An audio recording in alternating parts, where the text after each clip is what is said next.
Good morning, Ministers, Excellencies. Let me first congratulate the Government of Indonesia, the World Tourism Forum Institute, the Global Tourism Forum, and the Indonesia Tourism Forum for bringing us together for this very important event. I'm honored to be invited to this forum. My name is Rebecca Santamaria. I am the Executive Director of the Asia Pacific Economic Cooperation, or APEC, a forum of 21 economies around the Pacific Ocean. Established in 1989, it is one of the largest and most prominent fora of its kind.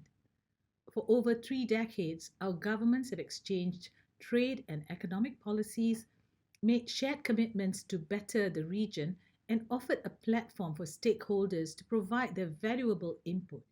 Let me begin with a brief introduction on the significance of the tourism and travel sector to APEC. The APEC Tourism Working Group was established in 1991 to support economic growth in the region through tourism and travel. There is no denying this sector's importance to the Asia Pacific. The pandemic amplified just how significant tourism is to the region's economic growth. The total contribution to GDP suffered a 54% drop from US 3 trillion in 2019 to US $1.4 trillion in 2020.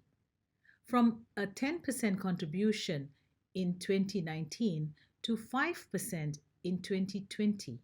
The number of jobs also plummeted from 185 million in 2019 to 151 million jobs in 2020, or about 19% decrease of total employment in the region.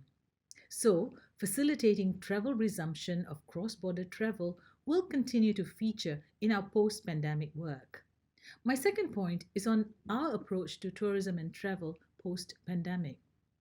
When the APEC tourism ministers met in August this year, they were quick to point out that going forward, the sector must take on board the lessons learned from the pandemic.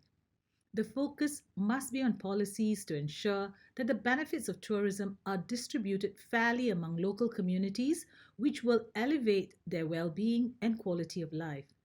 In short, regenerative tourism. This involves coordinating policies to revive the tourism and travel industry in the region so that it is safe, sustainable, responsible, and more inclusive. This means end-to-end tourism journeys that are respectful of local and traditional knowledge, include gender-responsive policies to ensure women's full and equal participation in the tourism sector, and the adoption of technology to help manage all aspects of tourism, including streamlining visa mechanisms. In addition, we will strive to ensure that our tourist destinations, facilities, products, and services are increasingly accessible to everyone, regardless of their physical limitations, disabilities, or age. Implementing universal design and inclusive communications can open tourism and travel to a substantial new market of people with disabilities, aging citizens, totaling an approximate 435 million people in the Asia Pacific region alone. Thirdly, given that tourism and travel is cross-cutting in nature, policies need to be considered within a broader context with leadership from policymakers at the highest level, taking on board culture, workers' rights, gender equality and women's empowerment, and agricultural policy, ensuring balance among the four pillars of well-being: economic, social, cultural, and environmental. This can only be effectively attained through enhanced stakeholder engagement, especially with the local communities, indigenous peoples, MSMEs, including women owned and women led MSMEs. The sheer volume of issues confronting our region and our world can be daunting. However, I believe that with these challenges come opportunities. Opportunities to make significant and important changes in the way economies operate, to upend the status quo, and to put us on a pathway towards more environmentally sound and inclusive economic growth. Herein is the role of multilateral organizations like APEC, the G20, ASEAN, to help us confront these challenges in a coordinated, integrated, and cohesive manner.